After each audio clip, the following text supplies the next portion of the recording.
Our first speaker is Larisa Wolff.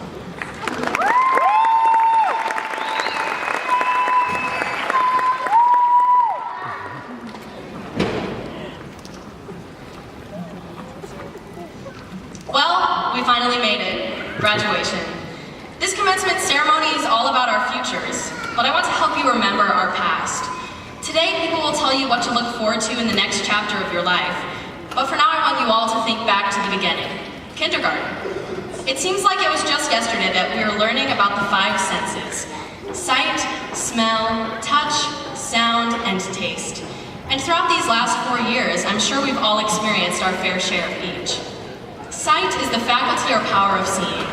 I'm sure the sights of Northeast will stay with us for the rest of our lives.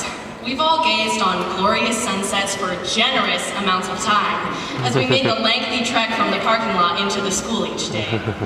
Through our tenure, we've seen teachers and classmates come and go. We've had the pleasure of seeing which crazy pants Mr. Plumley chose to wear each day. As you look around at our classmates and teachers for the last time, I hope you will keep your eyes open to the possibilities ahead of you. Taste is woven throughout our cultures and can often recall old memories. Now, I know the first thing to come to your mind when I bring up taste is the cafeteria food, but I want to keep this speech positive, so I won't talk about that. Instead, we'll talk about metaphoricals. We're all familiar with the bitter taste a bad grade on a math test leaves on your tongue, as well as the sweet taste of victory that comes with winning Class of the Year twice in a row. As we move into the next chapter of our lives, our palates will expand and our tastes will change. But we should always remember that with the bitter comes the sweet. Smells are one of the most powerful memory inducers, which is why I have included them in this speech. I could have omitted scent, because in a high school I could easily list some obscene odors, but I'll keep it fairly classy here. Or maybe not. Some of the most memorable smells to grace the halls of Northeast have been sewage near the gym, which was always quickly covered by the smell of Axe body spray, and the smell of French fries, which could easily give away someone trying to sneak the remainders of their lunch into a classroom. Smells are not always pleasant, but it is important to remember your experiences.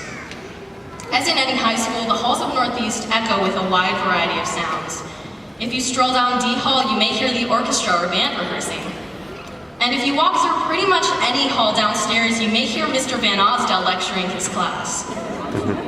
At the end of the day, the sound of screaming underclassmen can often be heard, and during pep assemblies, you can hear the whole school joining in on the racket. As our voices have united over the years, we too have grown closer together. You've listened to your friends for 4 years. And after you leave, I hope you will listen to the new voices that will surround you wherever you go.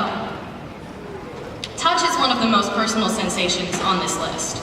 Many of us have seen couples who need to do a little less of this in the hallways, but that's not what I'm here to talk about. Walking into school each day, we all touch the same doorknobs and stair railings.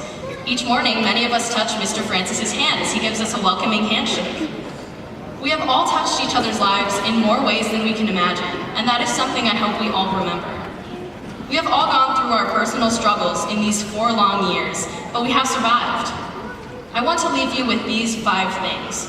Taste everything you can, make people feel heard, always keep your eyes open, reach out to others, and remember the past. Thank you.